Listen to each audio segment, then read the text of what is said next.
IPL 2025లో Gujarat Titans జట్టు పాయింట్ల పట్టికలో మొదటి స్థానానికి చేరుకుంది. తాజాగా గుజరాత్ టైటాన్స్ 5 సార్లు ఐపీఎల్ ఛాంపియన్ అయిన ముంబై ఇండియన్స్ జట్టుతో తలపడింది. ఈ మ్యాచ్లో శుభ్మన్ గిల్ నేతృత్వంలోని గుజరాత్ టైటాన్స్ హార్దిక్ పాండ్యా కెప్టెన్సీలోని ముంబై ఇండియన్స్ జట్టును 3 వికెట్ల తేడాతో ఓడించింది.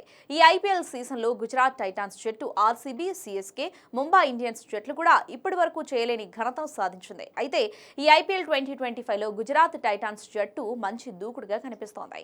ఇప్పటివరకు ఆడిన 11 మ్యాచ్ల్లో గుజరాత్ 8 మ్యాచ్ల్లో విజయం సాధించింది. గుజరాత్ జట్టులోని టాప్ 3 బ్యాటర్స్ కూడా ప్రతి మ్యాచ్లోనూ పరుగులు సాధిస్తున్నారు.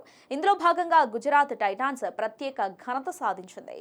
ఇక గుజరాత్కు చెందిన 3 బ్యాటర్లు ఈ ఐపీఎల్ సీజన్లో 500 కంటే ఎక్కువ పరుగులు చేశారు. ఇలా ఇప్పటివరకు ఐపీఎల్ చరిత్రలో ఒకే సీజన్లో ఒకే జట్టులోని 3 ఆటగాళ్లు 500 కంటే ఎక్కువ పరుగులు సాధించడం ఎప్పుడూ జరగలేదు. ఈ 3 ఆటగాళ్లలో Sai Sudharsan, captain Shubman Gill, Jos Buttler ఉన్నారు.